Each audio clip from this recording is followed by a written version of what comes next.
Shalom. Saya tidak akan tanya apa kabar, as always, karena pasti kabarnya beda-beda. Tapi aku senang banget karena meskipun temanya adalah jangan takut, dari tadi lagu-lagunya adalah lagu-lagu pengakuan buat Tuhan. Dan itu poinnya teman-teman, Bapak Ibu, apapun yang sedang Anda rasakan saat ini, fokusnya tetap Yesus kok. Bilang sebelahnya, fokusnya Yesus. Yang jauh jangan modus, jangan pegang-pegang. Oke, senang banget ada di sini, sebuah kehormatan. Terima kasih banyak kepercayaannya. Thank you so much. Kenalan lagi yang belum kenal, pasti banyak yang belum kenal saya. Saya Jas Sumantri, saya seorang musisi dan saya pelayanan dari kecil, main musik. Terus tadi siang pas lunch ditanya, sudah berapa lama main firman Tuhan? Sampai hampir lupa. Kayaknya 10 tahun belakangan aku mulai aktif memberitakan firman. Dan aku nggak tahu teman-teman sudah pernah dengar ini atau belum. Tapi aku dulu tumbuh besar jadi anak yang minder banget. Ngerasa mukaku jelek, ngerasa rambutku jelek, ngerasa badanku nggak terlalu tinggi. Dan aku pikir aku nggak akan menikah seumur hidup. Dan ya, singkat cerita Tuhan angkat aku, karir musikku makin sukses. Kalau ketemu orang suka diajak foto gitu. Dan mindernya nggak berhenti di situ. Pas orang ngajak foto aku, saya kan bisikin aku, akhirnya dia dari dekatku tuh jelek gitu. Jadi followersku semakin banyak di media sosial, karir musikku makin bagus, tapi gambar dirinya nggak semakin baik teman-teman. Sampai suatu saat mamaku kasih sebuah kebenaran sederhana. Mama bilang gini, kamu jangan minder, nanti Tuhan Yesus sedih. Oh iya ya. Kalau aku minder, yang menciptakanku sedih gitu. So ya, puji Tuhan mulai berdamai. Dan singkat cerita, terakhir kali ke sini 2018, aku ingat banget karena waktu itu papaku masih ada. Dan tahun itu papa dipanggil Tuhan. Tahun depannya aku nikah, puji Tuhan sudah nikah. Yang pengen nikah tahun ini angkat tangan. Gak keburu ya, tinggal berapa hari lagi ya. Yeah. Gak apa-apa ya. Single gak dosa. Pacaran gak seiman yang dosa. Makan. Ada di sini pelayan-pelayan yang pelayanan gitu, tapi pacarannya gak seiman. Balik sekolah minggu lagi deh mendingan. Ya, di sana banyak sekolah minggu semua.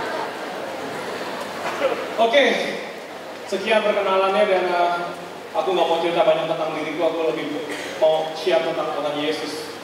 Siap dengar firman? Tepuk tangan sekali lagi buat Tuhan Yesus. Boleh ditayangkan slide-nya, thank you. Alright.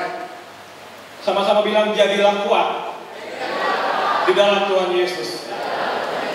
Bilang sebelahnya, kuat, kuat. Bilang lagi, jangan takut. Enak gak dipukul-pukul gitu? Saya gak risih sebetulnya kadang-kadang. Ya udah biarin aja. Kesempatan buat suami saya yang udah lama gak bersentuhan. Mama, papa kuat ya gitu. Anak-anak muda jangan ikut-ikutan, ada waktunya nanti. Ya kalau gak di bumi di surga nanti ya. Jadilah kuat di dalam Tuhan Yesus. Next, thank you. Aku cuma mau ingetin sedikit, aku selalu sampaikan ini setiap Natal. Natal adalah tentang Yesus saja. Makanya agak aneh sebetulnya kalau sayang aku minta kado Natal gitu. Nggak nyambung. Asli, beneran. Ada nggak di sini yang bilang pacarnya minta kado Natal gitu? Kecuali ulang tahunnya 25 Desember juga. Ya. Keturunan Daud, mungkin Daud yang lain ya. Tapi Natal adalah tentang Yesus. Ini ayat yang terkenal banget, kita nggak usah baca, teman-teman bisa renungkan sendiri. Tapi Natal adalah tentang Tuhan Yesus, jadi boleh sih minta kado Natal ya, di Alkitab gak ada larangannya gitu. Tapi kalau aku boleh saran, sebelum minta kado Natal, kasih kado dulu buat Tuhan Yesus, ada amin? Karena Yesus yang tanda kutip berulang tahun. Jadi kasih kadonya buat Tuhan Yesus. Nah, tahun ini mau kasih kado apa? Coba direnungkan. Buat jiwa kah? Mulai mau komitmen baca Alkitab setiap hari? Siapa di sini baca Alkitab setiap hari yang katakan? Ini nggak katakan?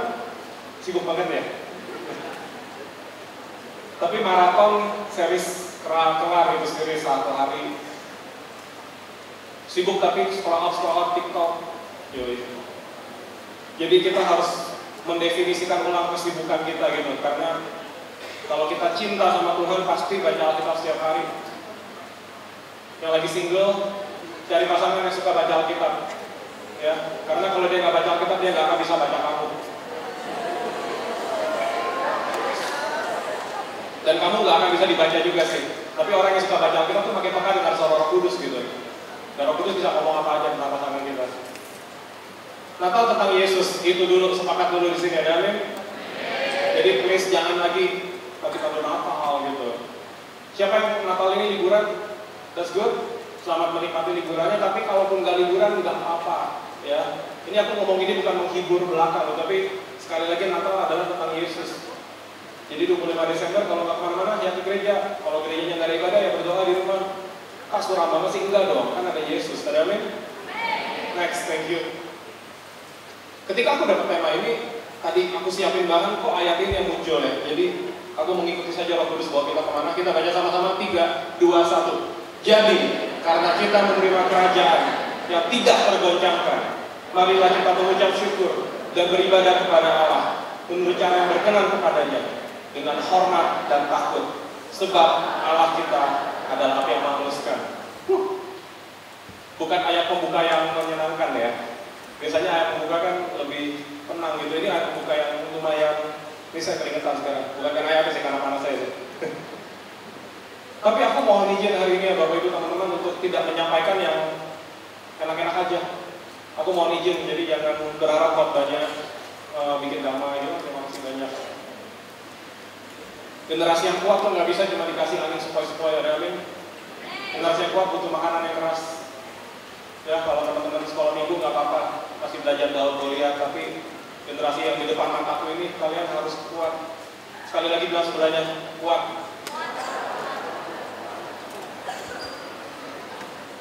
Next, thank you. Aku akan bahas satu persatu secara singkat. Kerajaan yang tidak terguncangkan. Sama-sama bilang tidak terguncangkan. Unshakable. Saya ini drummer. Saya main drum. Kalau aku main drum, fondasinya nggak kuat, goyang-goyang. Mau sebagus apapun drumnya, mau sejago apapun main drumnya, nggak bakal nyaman gitu. Ya goyang panggungnya, ya jatuh gitu kan. Jadi fondasinya harus kuat. Tapi kita menerima kerajaan yang tidak tergoncangkan. Artinya gini, kita menerima, kita dikaruniakan, kita dilayakkan untuk menjadi warga kerajaan surga. Aku nggak tahu seberapa excited ya teman-teman mendengar kebenaran ini, tapi pas aku baca ini, aku bergetar luar biasa karena mungkin hidupmu di bumi nggak sempurna. Mungkin keadaanmu saat ini nggak ideal, tapi ingat, kamu warga kerajaan surga yang ditempatkan di bumi. Dan ini bukan khotbah motivasi. Aku mau bicara dari hati ke hati, sadari bahwa kamu adalah warga kerajaan surga. Kamu dikaruniakan, dilayakkan untuk menjadi warga kerajaan surga yang ditempatkan di bumi saat ini. Jadi buat yang ngerasa, Kak, gue nggak ngerti hidup gue ngapain di bumi, ada tujuannya pasti. Tuhan gak mungkin kurang kerjaan gitu nyiptain kamu. Aku berkali-kali ngomong ini. Mohon maaf, mungkin orang tuamu tidak bermaksud melahirkan kamu. Mungkin orang tuamu berpisah. Mungkin kamu punya masa lalu yang kelam banget, yang sampai sekarang lukanya masih terasa. Tapi itu tidak memungkiri fakta bahwa kamu lahir dengan sebuah tujuan. Karena kamu warga kerajaan surga yang Tuhan tempatkan di bumi saat ini. Ya, setiap orang yang ada di ruangan ini tanpa terkecuali satupun. Sekali lagi, Yesus gak pernah kurang kerjaan menciptakan kamu. Enggak. Aku punya sahabat, teman bermusik, dan istrinya sudah mengandung hampir 9 bulan. Singkat cerita, sudah mau lahiran 2 minggu keguguran. Babynya meninggal dalam kandungan. Setelah operasi, babynya keluar sudah berbentuk bayi. Bapak Ibu teman-teman, saya mau nangis lihatnya. Udah berbentuk bayi, hanya tidak bernafas gitu. Aku tidak mau cocok logi, tapi teman-teman bisa bayangkan ya, kalau Tuhan mau ambil semudah itu. Artinya kalau kamu masih hidup sampai hari ini, kamu punya tujuan. Kamu adalah warga kerajaan surga. So, hiduplah selayaknya warga kerajaan surga. Jangan kebalik. Hidup seperti orang bumi, pengen masuk surga. Gak bisa. Hidupnya duniawi, pengen masuk surga. Gak bisa. Sebelum kita lebih lanjut, mungkin sebagian nanya, Kak, jangan takutnya mana? Tenang, kita pelan-pelan. Ada waktu sampai besok kan? Amin? Kita memang ditempatkan di dunia, tapi jangan hidup seperti orang dunia. Paulus ngomong keren banget di ayat ini. Ini ayat yang lumayan sering jadi ayat di profil-profil TikTok ya, gitu ya kan. Roma 12 ayat 2 gitu. Janganlah kamu menjadi serupa dengan come on. Oke, nggak baca Alkitab setiap hari ya, belajar gitu. Tapi minimal ayat ini apa, Fik? Janganlah kamu menjadi serupa dengan dunia ini. Aku terakhir kesini 2018 dan 5 tahun yang lalu, dunia makin gila teman-teman. As a musician, sebagai orang yang ada di dunia entertainment, aku ngerti betapa gilanya dunia, betapa jahatnya dunia, betapa mengerikannya media sosial. Dan sayangnya banyak orang yang berusaha untuk menjadi seperti dunia ini. Cara pakai bajunya, cara ngomongnya, postingan-postingannya, cara bicaranya, cara melayaninya bahkan. Dan kita bahas itu dari waktu karena banyak banget contohnya. Tapi ingat sekali lagi, kamu warga kerajaan surga yang Tuhan tempatkan di bumi. Jadi hiduplah seperti warga kerajaan surga.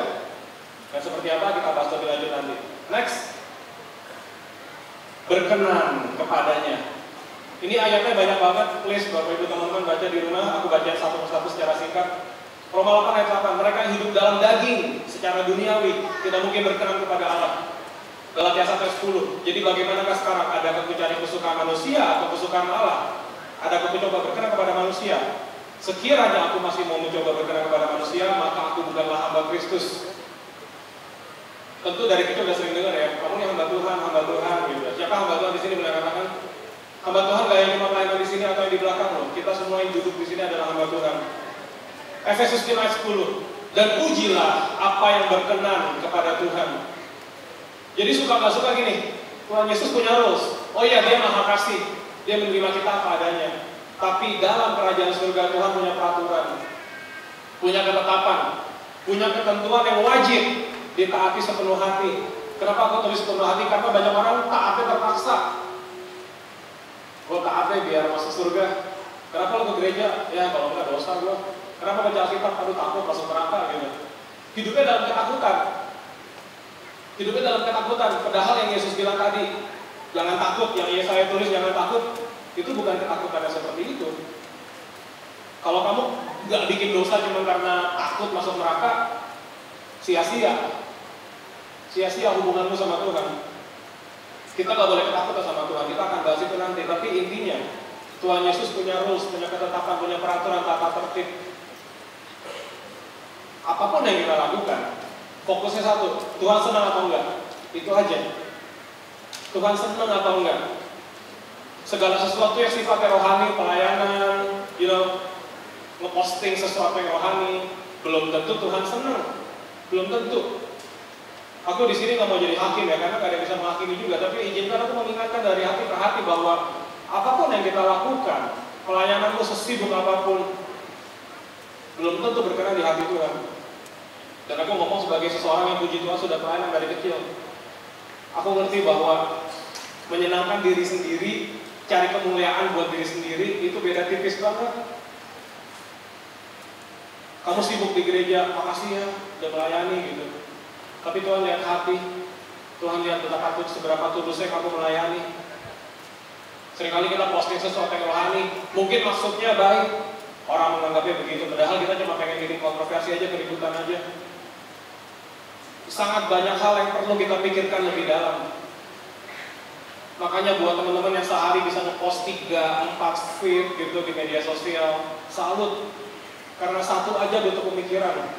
Kita butuh renungkan, yang gue post jadi berkat gak nih ya? Yang gue katakan jadi berkat gak ya? Dan ujilah apa yang berkenan kepada Tuhan. Baca Alkitab, makanya harus dibaca setiap hari. Baca Alkitab itu bukan sekedar buat hafal-hafal ayat gitu. Tentu kita harus hafal ayat, tapi buahnya apa? Buahnya kita tahu apa yang berkenan di hati Tuhan atau enggak. Jangan sampai jadi orang buta rohani, ngerti nggak? Matanya bisa melihat, tapi mata rohaninya nggak ngerti apa yang dilakukan. Izinkan aku sekali lagi bertanya, selama setahun ini hidupmu sudah berkenan belum di hati Tuhan? Keseharianmu yang kamu lakukan sudah berkenan belum di hati Tuhan? Dan aku tanyakan itu buat diriku sendiri juga, karena aku belum sempurna juga teman-teman. Aku masih terus belajar, makanya kita ada di sini di rumah Tuhan saling menguatkan, saling mengingatkan satu dengan yang lain. Tapi sekali lagi ingat, Tuhan punya peraturan yang wajib kita ikuti, taati sepenuh hati. Ada amin? Lemes ya? Kalau ngomongin peraturan memang kayak nggak enak gitu ya. Tapi kamu ingat bahwa Yesus tuh sayang banget sama kamu. Makanya kalau Yesus punya peraturan, tujuannya apa? Ya menjaga kita, memproteksi kita. Dulu aku pikir ikut Tuhan kok banyak banget peraturannya ya. Tapi makin lama aku taat satu persatu, makin ngerti. Oh tujuannya ini, oh tujuannya itu. Kenapa sih nggak boleh pacaran, nggak beda iman gitu? Kenapa sih Tuhan kan satu gitu? Kitanya aja nggak sama, kenapa sih nggak boleh? Kenapa sih mohon maaf nggak boleh ngerokok? Kenapa sih? Kenapa nggak boleh nonton porn? Kenapa sih? Kan yang penting hatinya cinta Tuhan gitu. Nggak gitu ya. Ketika kita mulai sering baca firman, ketika kita mulai bergaul dengan Roh Kudus lebih dalam lagi, kita ngerti segala sesuatu yang Tuhan tuliskan itu berguna buat kita. Peraturannya itu adalah penjagaan buat hidup kita yang sempurna. Karena gini, kita nggak bisa jaga diri kita sendiri, teman-teman. Aku respect sama teman-teman di sini. Aku ngerti sebagian adalah orang pintar, cerdas, yang berprestasi. Tapi sepintar apapun kamu nggak akan bisa jaga dirimu sendiri. Kamu butuh Roh Kudus, kamu butuh firman Tuhan. Next. Aku berharap kalian lebih semangat sih, tapi kalau kalian agak lemas nggak apa-apa, aku akan tetap sampaikan anyway. Karena ini kebenaran firman yang aku percaya mengubahkan kita. Dengan hormat dan takut. Nah, Efesus 5:21. Dan rendahkanlah dirimu seorang pada yang lain di dalam takut akan Kristus. Filipi 2:12. Hai saudara-saudara kekasih, kamu senantiasa taat. Karena itu tetaplah kerjakan keselamatanmu dengan takut dan gentar. Bukan cuma takut tapi gentar. 1 Petrus 1:17. Dan jika kamu menyebutnya Bapa, yaitu Dia yang tanpa memandang muka menghakimi semua orang menurut perbuatannya, maka hendaklah kamu hidup dalam ketakutan selama kamu menumpang di dunia ini. Sama-sama bilang menumpang. Ngerti ya numpang ya? Numpang gak selamanya teman-teman. Numpang sementara di bumi ini. Makanya sekali lagi yang lagi single gak usah terlalu sedih sementara doang.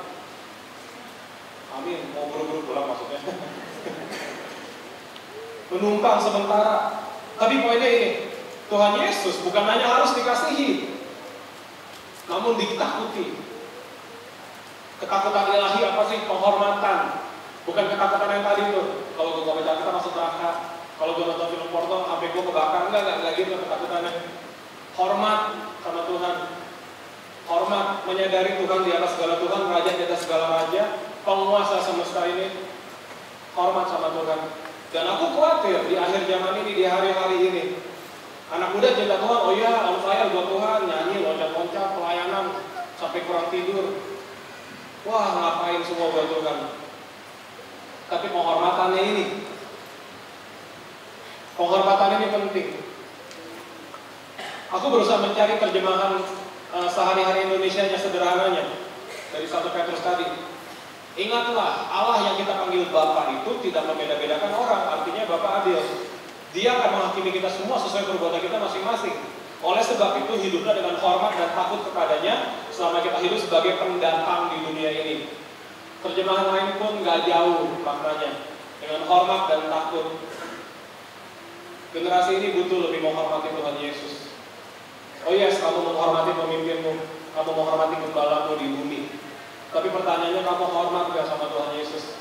Ketika kamu lagi sendirian di kamar, kamu hormat gak sama Tuhan? Aku lupa udah cerita di sini atau belum, tapi ada masanya aku sulit sekali lepas dari gadget. Ya, keterikatan mungkin ya. Aku cinta Tuhan, oh iya cinta Tuhan banget, tapi main HP tuh kayak gak bisa berhenti. Sampai istriku tuh doain, ayo dong, gak boleh jadi berhala gini. Di gereja kadang gak tahan buka HP. Tapi Roh Kudus bilang, kalau kamu mau hormatiku, kamu gak akan main HP di gereja. Wow. Akhirnya ikatan itu lepas, puji Tuhan. Aku nggak nyindir teman-teman, tapi sadari bahwa ketika kamu main HP di gereja, ketika kamu nggak fokus ikut ibadah, siapapun yang berkhotbah, buat teman-teman yang lagi streaming juga di rumah, ketika kamu nggak fokus, pertama itu gangguan roh jahat, pasti. Bukan sekedar aku emang sukanya main HP enggak, itu gangguan roh jahat. Dan kedua, menandakan kamu belum punya penghormatan yang benar sama Tuhan. Jadi pastikan kita menghormati Tuhan Yesus dengan benar. Ada amin? Thank you. Ngerti nggak ngerti, amin aja ya biar saya happy ya. Enggak, saya percaya ngerti di dalam nama Yesus. Next, thank you. Ini sebuah quote yang aku sebetulnya nggak suka share quote ya. share quote tuh kekinian banget gitu, tapi aku menemukan quote ini dan menarik sekali. Kepercayaan diri yang tidak tergoncangkan itu tidak dibangun di atas seseorang, sesuatu, atau sebuah tempat, atau bosmu, atau siapapun, orang tuamu, siapapun, apapun, tapi di dalam Tuhan yang tidak tergoncangkan. Jadi buat teman-teman yang mohon maaf nih, labil, kadang semangat, kadang lemes gitu, mudah putus asa, pesimis banget orangnya, ya kan, gampang menyerah. Coba evaluasi dirimu. Kamu menggantungkan dirimu sama siapa? Sama Tuhan Yesus atau sama keadaan? Atau sama siapa? Kita harus sayang pasangan kita.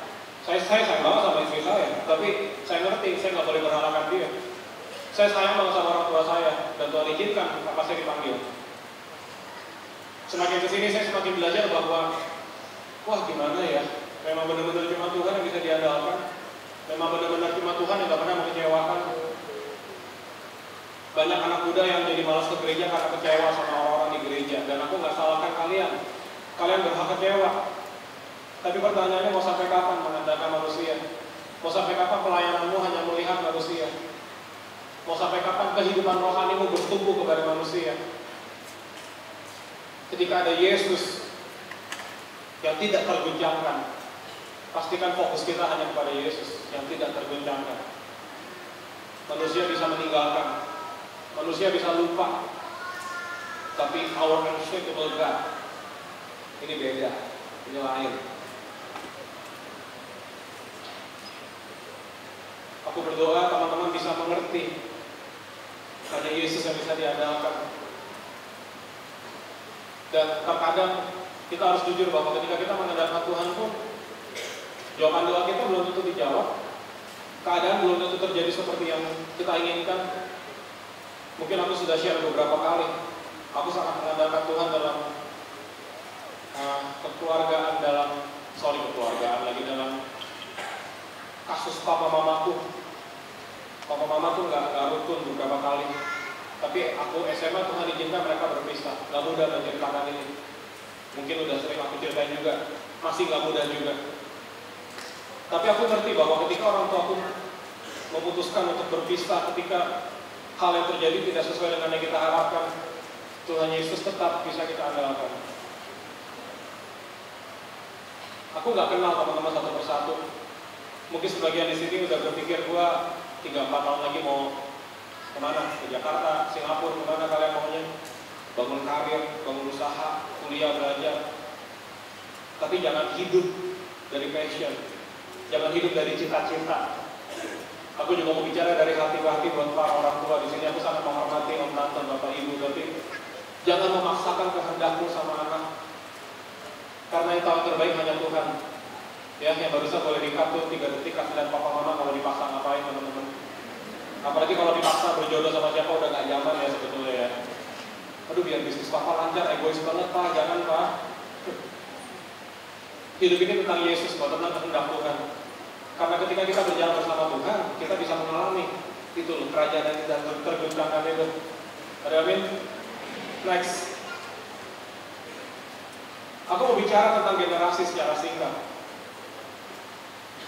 Ini bukan khotbah motivasi, tapi ketika aku merenungkan apa yang aku mau sampaikan di Purwokerto hari ini hal pertama yang Tuhan taruh di hatiku. Tuhan Yesus mengasihi generasi ini. Aku nggak tahu kalian melihat Tuhan seperti apa saat ini, tapi pastikan kamu mau belajar percaya bahwa Tuhan mengasihimu. Tuhan mengasihi generasi ini. Tuhan Yesus peduli sama generasi ini. Mungkin kamu lagi gak peduli sama hidupmu, tapi Tuhan peduli sama hidupmu. Mungkin orang tuamu gak segitu pedulinya sama kamu, tapi Tuhan Yesus peduli sama kamu. Dan gak berhenti di situ. Tuhan Yesus rindu memakaimu. Sebagai musisi, aku sudah puji Tuhan melalui berbagai macam ribuan pengalaman yang luar biasa. Pegang piala, ke luar negeri, itu semua kemurahan Tuhan. Tapi nggak ada yang sebanding. Tidak ada yang sebanding dengan perasaan sukacita ketika dipakai Tuhan. Aku berdoa teman-teman bisa memaknai ini dengan benar. Tuhan mengasihimu. Tuhan peduli sama kamu. Dan Tuhan rindu memakaimu. Aku gak catat ini. Tuhan Yesus mengasihi kamu. Setan benci sama kamu. Udah pasti. Tapi ada kesamaan antara Tuhan dengan setan, bukan aku berusaha menyamakan. Tapi Tuhan dan roh jahat sama-sama peduli sama kamu. Bedanya yang satu pedulinya untuk tujuan yang kekal, yang satu pedulinya mau merusak. Ada kan yang pedulinya toksik gitu, ada kan. Makanya kalau pasangan toksik diputusin aja. Kak dia care buat merusak kamu. Sama kayak roh jahat. Jadi pasangan toksik sama dengan roh. Enggak saya ngomong. Tuhan Yesus peduli sama kamu, tapi roh jahat juga peduli sama kamu. Again, banyak yang ngerasa hidupnya gak penting. Datang ke sini juga gak jelas mau ngapain. Aku ngerasa sebagian orang, gak semua, tapi ada beberapa yang datang ke sini. Kamu tuh bingung, kenapa aku bisa datang ya? Atau yang kamu datang udah apatis aja, udah gak jelas mau ngapain. Daripada di rumah, siapa tahu dapat jodoh di sini, ramai kan gerejanya. Tapi Tuhan peduli sama kamu. Dan setan juga peduli sama kamu. Tuhan Yesus rindu pakai kamu, setan juga rindu pakai kamu. Tuhan Yesus rindu pakai kamu untuk memberkati generasi. Setan rindu pakai kamu untuk merusak generasi dan lama-lama merusak hidupmu masing-masing. Sekali lagi kamu setiap dari kamu lahir dengan sebuah tujuan. Tuhan Yesus tahu itu karena Dia menciptakan kamu. Tapi setan juga tahu kamu punya tujuan. Setan juga tahu kamu punya tujuan, makanya setiap dari kamu adalah inceran. Inceran roh jahat. Sekali lagi kalau kamu jatuh dalam dosa itu nggak kebetulan. Enggak, itu ada kerja setan karena kamu bukan celah. Sekali lagi kamu penting di mata Tuhan Yesus, tapi kamu juga penting di mata roh jahat. Every single of you, setiap orang di ruangan ini yang lagi ngerasa nggak penting, kamu penting di mata Roh Kudus, tapi di mata roh jahat kamu juga sayangnya penting. Dan semakin kamu dalam itu Tuhan, semakin jadi inceran. Semakin banyak godaan. Gak kebetulan kamu buka Instagram, tiba-tiba kamu melihat lawan jenis dengan pakaian terbuka dan langsung nafsu. Itu gak kebetulan. Dunia ini sedang berlalu dengan segala keinginannya teman-teman. Gak kebetulan yang lagi pacaran tiba-tiba kok berdua doang ya kita ya. Gak kebetulan itu. Makanya jangan buka celah. Kalau kamu menyadari ada Tuhan Yesus yang tidak terguncangkan, terus bersandar sama Tuhan Yesus. Karena kamu berjalan ninggalin Tuhan dikit aja, dikit-dikit lama-lama jauh banget. Anak bungsu tuh ketika kabur dari rumah bapaknya, gak nyadar sampai sejauh itu tiba-tiba udah di kandang babi. Wah jauh banget gua. Aku mau bicara buat teman-teman yang lagi menjauh dari Tuhan. Jangan pulang sekarang.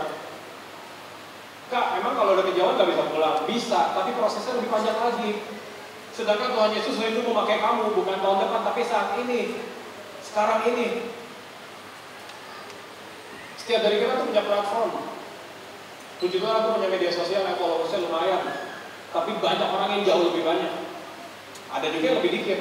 Nah kalau kamu ngerasa gue dikit banget followersnya, yang liatin story gue tiap hari cuma nyokap gue gitu, ya gak apa-apa. Berkati mamamu, berkati temanmu, inner circle-mu, berkati mereka. Karena Tuhan rindu memakaimu. Dan sabar. Setiap orang punya momentum sabar aja, yang penting lakukan yang benar. Karena kalau kamu gak dipakai Tuhan, kamu dipakai setan. Kak, ekstrim banget? Iya, ekstrim. Itu harus kayak gitu kok. Kalau kamu gak berjalan ke arah kebenaran, kamu berjalan ke arah dosa. Pasti. Kalau kamu gak sungguh-sungguh mengikuti panggilan Roh Kudus, kamu sedang mengikuti panggilan roh jahat. Itu aja pilihannya. Gak ada tuh hidup buat diri sendiri, gak ada. Hidup buat diri sendiri, hidup buat setan. Sekali lagi Tuhan Yesus mengasihimu.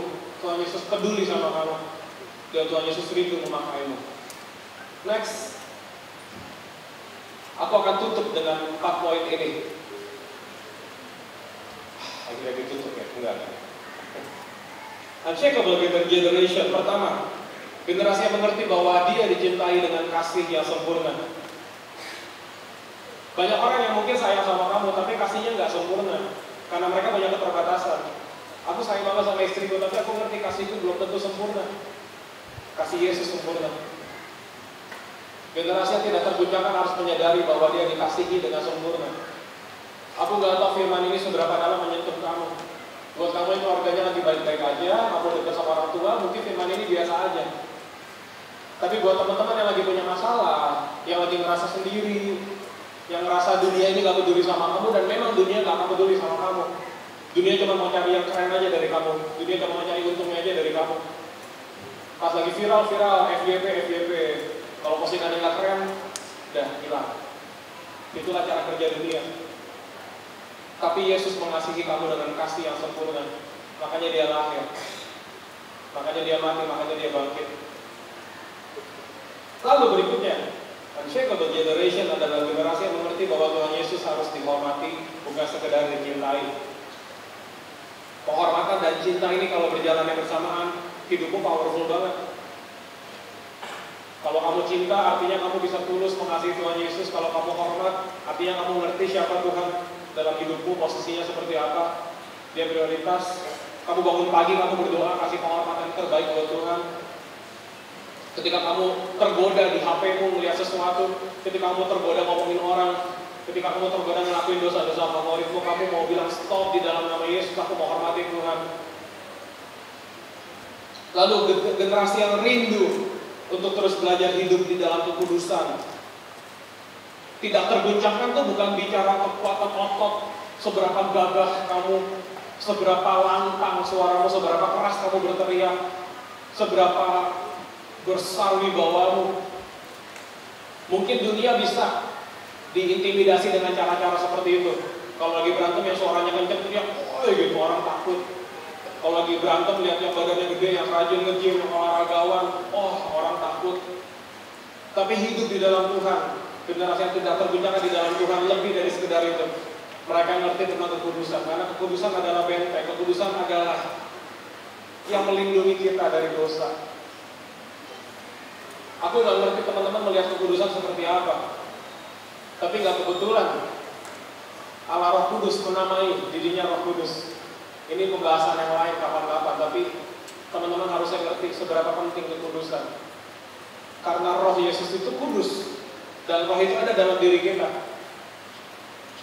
Aku ini sangat berbahasa roh, teman-teman. Tidak ada yang salah dengan bahasa roh. Kalau orang-orang di luar sana menertawakan, itu urusan mereka sama Tuhan.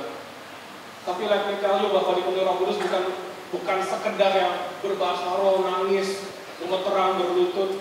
Enggak, orang yang dipenuhi Roh Kudus simply yang mau belajar hidup seperti Yesus. Artinya hidup kudus. Kalau kamu mau jadi generasi yang tidak terguncangkan, pastikan kamu belajar hidup kudus. Keadaanmu boleh belum sesuai dengan yang kamu harapkan. Sekali lagi penyakitmu mungkin belum sembuh, masalahmu mungkin belum selesai, tapi tetap hidup di dalam kekudusan. Buat yang lagi single, jaga kekudusan. Buat yang udah punya pacar, jaga kekudusan. Aku nggak ngerti sih di sini dilarang nggak sih, atau mungkin dihimbau untuk tidak berpacaran. Tapi aku tahu anak muda nggak bisa dilarang. Yang di atas bilang amin. Makin dilarang, makin dicoba. Gak boleh nonton Netflix, dia langganan 3 tahun. Gak boleh suka Korea, dia pergi ke Korea Utara lagi. Gak boleh pacaran, dia pacaran sama 3 orang. Wah. Anak muda gak bisa dilarang, anak muda bisanya diarahkan. Kalau teman-teman tanya sama aku, pacaran dosa nggak? Enggak, selama dalam kekudusan. Selama tujuannya menikah. Kalau kamu gak mau nikah sama pacarmu sekarang, putusin.